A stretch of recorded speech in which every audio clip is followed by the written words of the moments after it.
नमस्कार प्रिय विद्यार्थियों, मैं डॉक्टर यशु कीर्ति हजारे आप सभी का बहुत बहुत स्वागत करती हूँ। इस चैनल के माध्यम से हम हिंदी साहित्य को समझ रहे हैं। बीए भाग 3 तृतीय वर्ष का हम सिलेबस को देख रहे हैं, छत्तीसगढ़ी भाषा साहित्य को। तो आज हम प्रश्न पत्र प्रथम को देखेंगे हिंदी साहित्य में, जो 2 पेपर हैं इसके अंतर्गत प्रथम प्रश्न पत्र को देख रहे हैं। तो आइए चलते हैं इस वीडियो के माध्यम से हम सिलेबस को भी समझते हैं और यानी छत्तीसगढ़ी भाषा साहित्य के विकास यात्रा को समझते हैं, जो कि आपका यूनिट 2 में ये है। तो दुर्ग विश्वविद्यालय के सिलेबस में ये बीए तृतीय वर्ष में है। छत्तीसगढ़ी भाषा साहित्य की विकास यात्रा क्या थी, कैसे थी, उसके बारे में हम जानते हैं। जैसा कि हम भाषा के बारे में अगर जाने या बात करें तो भाषा क्या है, तो भाषा हम अपने जैसे मनुष्य जो होते हैं वो अपने भाव विचारों को अभिव्यक्त करने के लिए भाषा का प्रयोग करते हैं। तो छत्तीसगढ़ी भाषा का इतिहास के बारे में हम जानेंगे। जैसे हिंदी साहित्य का इतिहास है, वैसे ही छत्तीसगढ़ी भाषा का भी इतिहास है। जैसे हिंदी में हम बात करें तो संस्कृत, पाली, प्राकृत, अपभ्रंश हिंदी यहाँ पे रही है। तो वैसे ही यहाँ पे छत्तीसगढ़ भाषा का भी हम देखेंगे इतिहास। तो पहले हम यहाँ ये जान लेते हैं कि यहाँ पे जो संत हुए थे, कैसे यहाँ पे जो लिपिबद्ध शिलालेखों के माध्यम से यहाँ पे हम भाषा का इतिहास को जानेंगे। तो कैसे कैसे यहाँ पे आया उसके बारे में हम जानते हैं, भाषा कैसे आई। तो यहाँ पे छत्तीसगढ़ी राज्य के प्रसिद्ध संत कवि धर्मदास हुए। जैसा कि हम जानते हैं कबीरदास जी जो है ज्ञानश्री शाखा के कवि कबीरदास जी,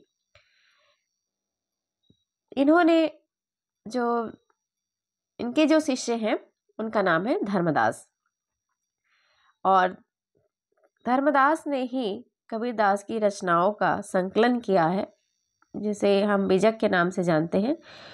तो इनके बीजक का जो संकलन धर्मदास ने किया है। तो छत्तीसगढ़ में भी ये प्रसिद्ध संत कवि के नाम से प्रसिद्ध हुए। छत्तीसगढ़ी राज्य के प्रसिद्ध संत कवि धर्मदास प्राचीन कवि कबीरदास के शिष्य कहे जाते हैं। अब यहाँ से ये हो ही गया क्लियर आपको। जैसे हम बात करेंगे कि किस तरह से इसके पहले इससे पूर्व किसी भी प्रभावशाली छत्तीसगढ़ी के कवियों की रचनाओं का ऐसा जन समर्थन प्राप्त नहीं हुआ था।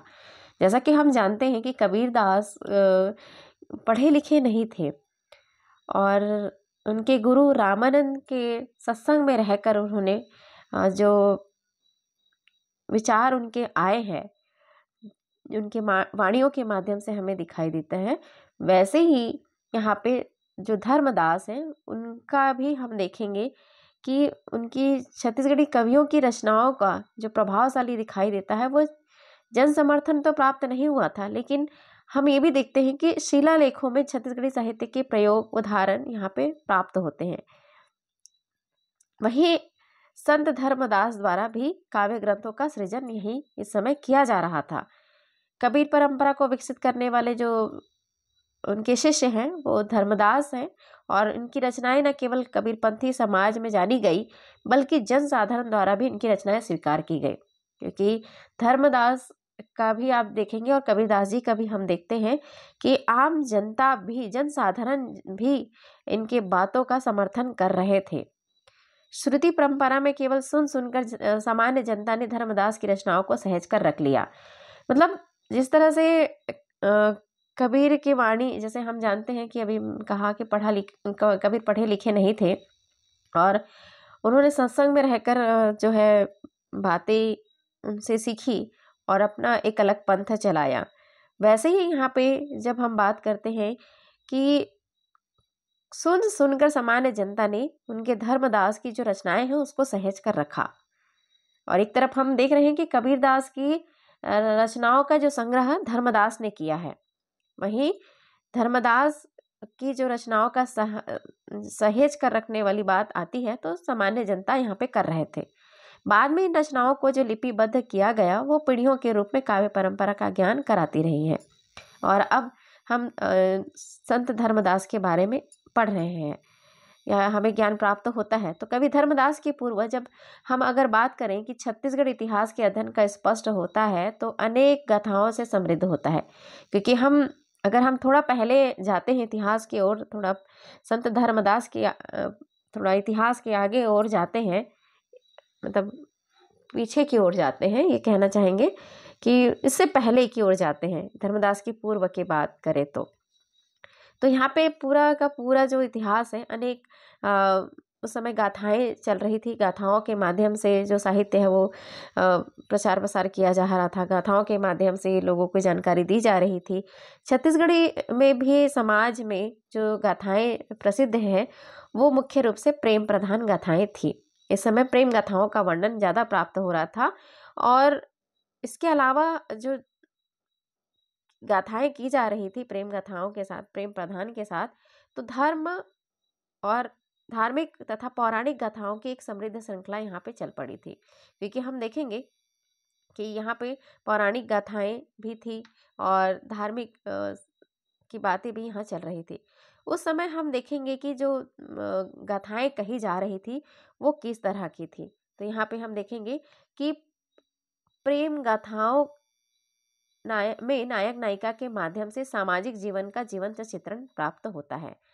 और उस सामंतशाही युग में सामाजिक जीवन में कई प्रकार के बंधन एवं वर्जनाएं लगाई गई थी। कई ऐसे वर्जनाएं की जा रही थी सामाजिक जीवन में। विशेष रूप से प्रेम से संबंधित क्रियाकलापों के प्रति सामंती नियम कठिन थे।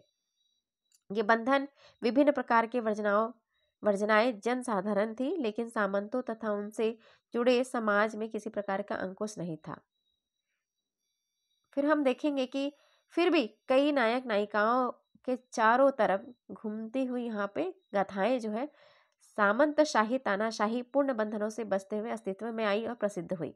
फिर धीरे धीरे धीरे वो ये जो रचनाएं हैं हमें संत धर्मदास के रचनाओं के माध्यम से कहें या उनके पूर्व गाथाओं के माध्यम से कहें, तो ये जो हमें प्राप्त होती हैं वो गाथाएं के माध्यम से प्राप्त होती हैं। और ये गाथाएं छत्तीसगढ़ में जो है सरल सहज और समाज की व्याख्या को हमारे सामने प्रस्तुत करती हैं गाथाओं के माध्यम से ही। और इन प्रसिद्ध जो गाथाएं हैं उसके बारे में हम बात करें तो प्रसिद्ध गाथाएं जो थी यहाँ पे हम बात करेंगे तो प्रेम गाथाओं में प्रमुख है अहिमन रानी, केवला रानी, रेवा रानी। ये सब गाथाएं गीतों में आज भी जीवित है। आपको याद होगा कि यहाँ पे अहिमन रानी, केवला रानी, रेवा रानी का नाम बहुत ज़्यादा प्रसिद्ध है। यानी ये कथाएं हैं और कथाओं को गीतों के माध्यम से यहाँ पे प्रस्तुति की जाती है। तो धार्मिक और पौराणिक जो आख्यान है उसमें जैसे हम बात करें राम कथा, पांडवों की कथा पर आधारित लोक कथाएं विविध छत्तीसगढ़ में समाज में ये बात चलती है। जैसे आप इनसे भी परिचित होंगे, तीजन बाई का, है ना। तो इस तरह से यहाँ पे देखेंगे तो ये छत्तीसगढ़ी समाज में लोक गाथाओं का विविध रूप दिखाई देता है। इन पौराणिक गाथाओं के बीच बीच में हम देखेंगे कि कैसे जो कथाएं आती हैं और उनकी प्रस्तुति छत्तीसगढ़ में हमें देखते हैं तो इस तरह से रंगित कर देता है, यानी मुग्ध कर देता है। पूरे अंचल में कल्पनाशीलता के दर्शन कराते हैं। यानी पंडवानी के माध्यम से हमें ये चीज़ें सामने आती हैं, बातें सामने आती है। और ये कथाएं अपने संदर्भों से जुड़ती हुई पौराणिक कथाओं को मुख्य धारा में जाकर ठीक उसी तरह मिल जाती है जिस प्रकार छोटी छोटी नदियाँ समुद्र में आकर शामिल हो जाती हैं। और शामिल हो जाती है तो पंडवानी की जो लोक कथाएं हैं वैसे ही है। पंडवानी की लोक कथाएं आप देखेंगे तो किस प्रकार की कथाएं वहाँ पे देखते हैं तो राम कथा देखते हैं, महाभारत की कथाएं हम देखते हैं और ये मूल कथा के साथ जुड़ी होती हैं। वहीं उत्तर भारत में अनेक साहित्यकारों की छत्तीसगढ़ी की बात करते हैं तो वहाँ छत्तीसगढ़ी के क्षेत्र भ्रमण होते रहता है। स्वाभाविक रूप से हम देखें कि साहित्यकार का छत्तीसगढ़ के धार्मिक साहित्य का प्रभाव रहा है। क्योंकि यहाँ पे हम देखेंगे छत्तीसगढ़ में तो पूरा का पूरा जो साहित्य दिखाई दे रहा था इस समय पूरा धार्मिक साहित्य दिखाई दे रहा था। और भक्तिपरक रचनाएं इनके प्रभाव के कारण निरंतर समृद्ध और विकसित होती रही। जैसे हमारे हिंदी साहित्य में आप देखेंगे, हिंदी साहित्य में भी भक्ति का जो प्रसार प्रसार हो रहा था वो दक्षिण में हो रहा था। तो दक्षिण में हो रहा था और फिर कैसे रामानुजाचार्य के बाद किस तरह से रामानंद आते हैं, राघवानंद आते हैं, राघवानंद के बाद रामानंद आते हैं, इसके बारे में हम बाद में बात करेंगे। लेकिन अभी हम छत्तीसगढ़ के साहित्य के बारे में बात कर रहे हैं। तो अपनी काव्य सृजन की दक्षता का लोहा मनवा चुके कवि अवधि ब्रज में ही रहकर पारस्परिक छंदों का निरंतर सृजन करते रहे हैं।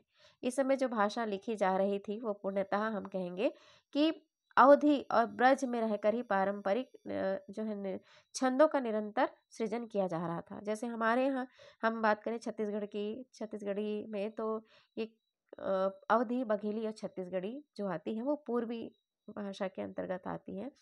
तो ये हम देखते हैं। तो साहित्यकारों की जो नई पीढ़ियां हैं वो अपने काव्य साधना के लिए छत्तीसगढ़ी भाषा को माध्यम का रूप अपनाते हैं। जो नए साहित्यकार आते हैं जितने भी, वो छत्तीसगढ़ी भाषा को यहाँ पे छत्तीसगढ़ के लोग अपना रहे हैं। और इसी तरह धर्मदास के वंशज भी मध्य प्रदेश के बांधवगढ़ से आकर छत्तीसगढ़ में बस जाते हैं। अब बांधवगढ़ से जब आ रही है बात तो इसका मैं जिक्र जरूर करूंगी कि बांधवगढ़, जैसे कि हमने अभी कबीरदास जी के बारे में पढ़ा, कबीरदास जैसे कि रामानंद के शिष्य हैं, ठीक है, रामानंद के शिष्य हैं। अब रामानंद के शिष्य हैं तो वहीं जब कबीरदास की बस जब बात आती है तो हम यहाँ पे भी देखेंगे कि भगत सेन का नाम आता है। भगत सेन जो कि कबीरदास के समकालीन, यानी कबीरदास के ही तरह यहाँ पे ये कार्य कर रहे थे। तो बांधवगढ़ जो है नरेश के भाई जो है भगत सेन है, और ये कबीर के समकालीन थे इस समय, यानी कबीर की तरह ही क्या कर रहे थे ये, रामानंद के शिष्य प्रसिद्ध थे, यानी रामानंद के शिष्य कबीरदास जी हैं। और इसी तरह सेन भगत भी, मैं जो नाम बता रही हूँ भगत सेन कह दिया मैंने, ये आप हटा देंगे, सेन भगत कर देंगे। तो ये सेन भगत भी रामानंद के शिष्य हैं और ये प्रसिद्ध शिष्य हैं, ठीक है। तो ये याद रखेंगे। मैंने यहाँ पे एक चीज़ और बताना है कि ये बांधवगढ़ की बात कर रहे थे तो मैं इसको स्पष्ट कर दूं। बांधवगढ़ जो है नरेश के भाई है। बांधवगढ़ नरेश के भाई कौन है? भगत। भगत यहाँ पे जो मैं बता रही हूँ सेन भगत है, ठीक है। तो आप इसको ध्यान रखेंगे, बहुत ही महत्वपूर्ण। अगर तर्क वितर्क की बात आती है तो आप इस तरह से कर सकते हैं, ये नेट सेट के लिए भी बहुत महत्वपूर्ण हो जाता है। तो इस तरह से हम बांधवगढ़ की बात कर रहे थे। तो जैसे मध्य प्रदेश के बांधवगढ़ से आकर हमारे यहाँ छत्तीसगढ़ में बस जाते हैं, यानी धर्मदास के वंशज। अब वंशज आ गए, धर्मदास के पद जनसाधारण में खूब प्रचारित और प्रचलित हो रहे थे। धर्मदास पूरी तरह से छत्तीसगढ़ में छाए हुए थे, जिनके आलोक में छत्तीसगढ़ के जनमानस पर जीवन आदर्श स्थापित यहाँ पे कर रहे थे। जैसे कबीरदास सारी जनता के बीच में एक अपनी बात रख पा रहे थे, उसी तरह यहाँ पे संत धर्मदास भी छत्तीसगढ़ में अपनी जनमानस में अपनी बात जीवन दर्शन या जीवन आदर्श तक स्थापित यहाँ पे कर रहे थे।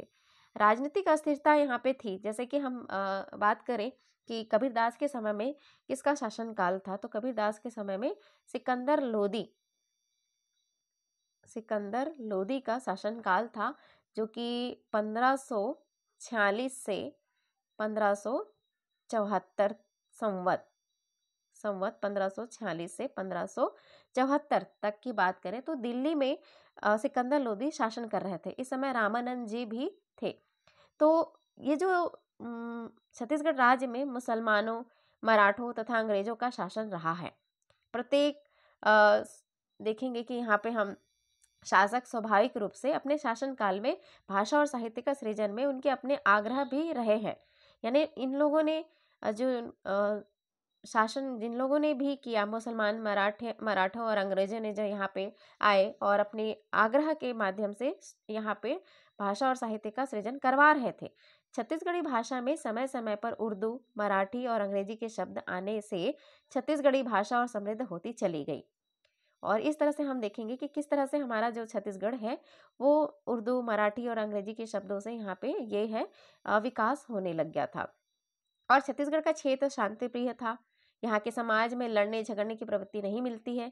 यहाँ युद्ध जैसी उथल पुथल नहीं है। इसका प्रमुख कारण हम देखेंगे कि किस तरह से तो हम देखते हैं इस तरह से भक्तिपरक रचनाएं इनके प्रभाव के कारण निरंतर समृद्ध हो रही थी। और अनेक साहित्यकार तो छत्तीसगढ़ क्षेत्र में आने के बाद यहाँ पे बस गए। तो हमने ये देखा कि यहाँ पर जैसे आदिकाल में वीर परक रचनाएं लिखी जा रही थी, तो छत्तीसगढ़ में वीर परक रचनाएं बहुत कम ही लिखी गए, जिसे हम ये कह सकते हैं। तो यहाँ पे जब अनेक साहित्यकार छत्तीसगढ़ क्षेत्र में यहाँ आकर बस गए और विभिन्न विभिन्न छंदों के माध्यम से निरंतर सृजन कर रहे थे, तो साहित्यकार की नई पीढ़ियां भी अपने काव्य साधना के लिए छत्तीसगढ़ी भाषा को माध्यम अपनाते हैं। वहीं जो संत धर्मदास हैं वो अपनी बात यहाँ पे कर रहे थे। अब हम देखते हैं कि इस समय सामान्यतः जो शौर्य से जुड़ी गाथाएं हैं वो बहुत ही कम लोकप्रिय है, अभी मैंने आपको बताया। तो यहाँ पे जो मुख्यतः थी वो बात हो रही थी श्रृंगार परक बातें। श्रृंगार जो है श्रृंगार और भक्ति रस की गाथाएं जो जनसाधारण के हृदय में अपना एक प्रमुख स्थान बनाया। शौर्यपूर्ण गाथाओं में केवल एक ही थी जिसमें आल्हा उद्दल की कथाएं छत्तीसगढ़ में ज़्यादा बहुत ही प्रचलित थी। जो मूल रूप से ये कहाँ से आई थी, तो बुंदेलखंड से यहाँ पे जनप्रिय लोक कथा मानी जाती है। जो यहाँ पे हम कह सकते हैं कि आल्हा उद्दल ही ऐसी एक रचना है जिससे शौर्य प्राप्त होती है या शौर्य परक रचनाएं प्राप्त होती है। अनेक साहित्यकारों ने जब बुंदेलखंड के साहित्यकार भी छत्तीसगढ़ में आते हैं तो संभवतः उन्हें आल्हा उद्दल के लोक गाथाएं छत्तीसगढ़ में पहुंची होंगी। आल्हा खंड के साथ साथ यहाँ पे हम देखेंगे कि कुछ और भी श्रृंगार पूरक जैसे बात कर रहे थे, श्रृंगार परक रचनाएं लिखी जा रही थी, भक्ति परस परक। तो श्रृंगार परक में जैसे हम बात करें ढोला मारूरा दुहा, लोरिक चंदा, भरथरी, ये प्रेम गाथाएं यहाँ पे लिखी जा रही थी। ढोला मारूरा दुहा, लोरिक चंदा, भरथरी, ये श्रृंगार परक प्रेम गाथाएं लिखी जा रही थी और इनके अधिक प्रभाव होने के कारण इन गाथाओं का मंचन भी किया जा रहा था। मंच के माध्यम से इनको बताया जा रहा था। तो लगभग 500 वर्षों की यात्रा करके कथाएं आज भी छत्तीसगढ़ में यहाँ पे विद्यमान है। और जब हम बात करेंगे कि इनको जैसे नाचा के माध्यम से आप यहाँ पे देखते हैं कि किस तरह से मंचन किया जा रहा था। तो हरबोलवा के बारे में आज शायद आप परिचित होंगे। तो हरबोलवा नामक एक आशुक कवियों की छत्तीसगढ़ी कविताएं भी यहाँ पे बहुत प्रभावित है। ये हरबोलवा जो है अपनी आंसू कविताएं सुनाकर क्या करते थे, जनता को सुनाया करते थे, जनसाधारण के बीच में एक स्मृति में बस गए। और रात्रि के अंतिम पहर में ये पेड़ पर चढ़कर गांव के जुड़े इतिहास का वर्णन करते थे। और जब ये इनका महत्व एक अलग ही था, विशेषकर गांव की कहानी या संस्कृति को तुरंत तुक के साथ प्रभावी ढंग से गाकर सुनाने का एक निराला अंदाज यहाँ पे दिखाई देता है। और गांव के समृद्ध व्यक्तियों की प्रशंसा में भी ये लोग शीघ्र रचनाएं रचते और गाया करते थे। और रामलीला जो है छत्तीसगढ़ में हम देखते हैं कि ग्राम्य जीवन में आज भी विद्यमान है।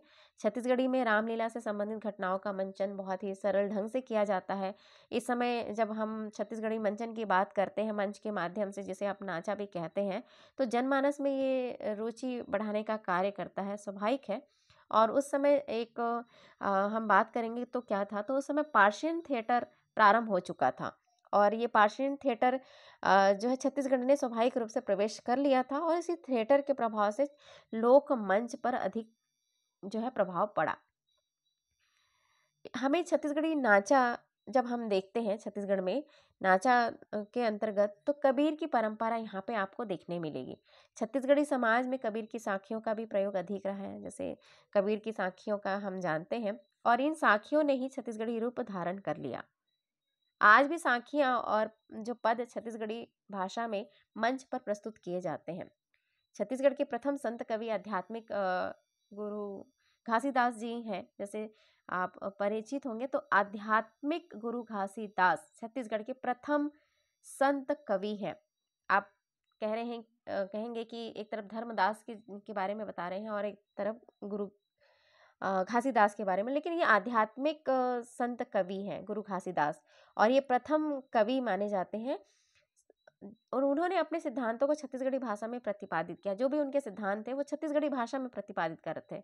जनमानस ने जो घासीदास के सिद्धांतों को सुना, समझा, फिर उसको पंथी गीतों के रूप में ढालकर चारों ओर व्याप्त किया। जो पंथी नृत्य आप जैसे जानते हैं, देखते हैं, तो पंथी नृत्य के माध्यम से ये चारों ओर व्याप्त कर दिया। और गुरु घासीदास और उनके अनुयायी जो थे, वो इनका योगदान छत्तीसगढ़ी भाषा के विकास में विशेष महत्व रखता है। घासीदास कवि संत धर्मदास के पश्चात छत्तीसगढ़ी में काव्य सृजन की ललक आगे बढ़ाते हैं। मतलब गुरु घासीदास के बाद धर्मदास छत्तीसगढ़ी को काव्य का सृजन आगे बढ़ा रहे थे और इनके प्रभाव से सृजक कविता में जीवन के मानक सिद्धांत और मानव के वैचारिक यात्रा की प्रमुख पड़ाव को हम देखते हैं। फिर बलि प्रथा, मूर्ति पूजा, यहाँ पे आप देखेंगे कि मांस मदिरा विरुद्ध, इन सबके विरुद्ध छत्तीसगढ़ी समाज में जागृति के लिए प्रभावशाली पदावलियां रची गई। और छत्तीसगढ़ी लोगों ने यहाँ पे हम देखेंगे कि किस तरह से छत्तीसगढ़ी लोगों ने इन पदावली और गीतों को सिद्ध मंत्रों की तरह स्वीकार कर लिया और एवं अपनी जीवन शैली का मनन किया। यहाँ पे कहा जा रहा है, देखिए, मंदिर माँ का करे जइबो, अपन घर ही देव ला मनइबो। तो मंदिर में क्या करने जाएंगे, अपने घर में जो देव है उन्हीं को हम मना लेंगे। तो गुरु घासीदास का जो कथन है गतिशील मानव जीवन को सम्मानित करने के लिए प्रेरणा देता है। आडंबर और जड़ता के विरुद्ध उठ खड़े होने का आह्वान ऐसे गीतों के माध्यम से ही किया जाता है। तो हमने आज छत्तीसगढ़ी के बारे में, जैसे आपके भी 3rd ईयर में ये सिलेबस में ही लगा हुआ है, जिसके बारे में आज हमने अच्छे से पूरे विस्तार पूर्वक जानकारी ली है। मुझे उम्मीद है कि आपको पूरा जानकारी समझ आई होगी जो भी मैंने जानकारी दी है। तो छत्तीसगढ़ी भाषा साहित्य के विकास यात्रा, कैसा इनका विकास था, जिसमें संत धर्मदास और गुरु घासीदास के माध्यम से हमने यह समझा कि ये गाथाएं आ रही थी, गाथाओं के माध्यम से यहाँ पे धर्म का प्रचार प्रसार किया जा रहा था। श्रृंगार परक रचनाएं, भक्ति परक रचनाएं लिखी जा रही थी और आला उद्धल के माध्यम से यहाँ पे शौर्य परक रचनाएं लिखी जा रही थी। निष्कर्ष में हम ये कह सकते हैं। और एक तरफ कबीरदास की जो है, उनसे यहाँ पे जब थिएटर की बात आती है तो समाज में रहकर नाचा के माध्यम से इन्होंने अपनी बात समाज में, गुरु घासीदास यहाँ पे अपनी बात कर रहे थे। तो इस तरह से हम छत्तीसगढ़ी भाषा साहित्य की विकास यात्रा को विस्तार पूर्वक से आज हम इस वीडियो के माध्यम से समझ रहे हैं। अगर वीडियो चैनल उपयोगी लगे तो चैनल को सब्सक्राइब, लाइक एंड कमेंट जरूर करिएगा। आज के लिए इतना, बहुत बहुत धन्यवाद, शुक्रिया एंड थैंक यू।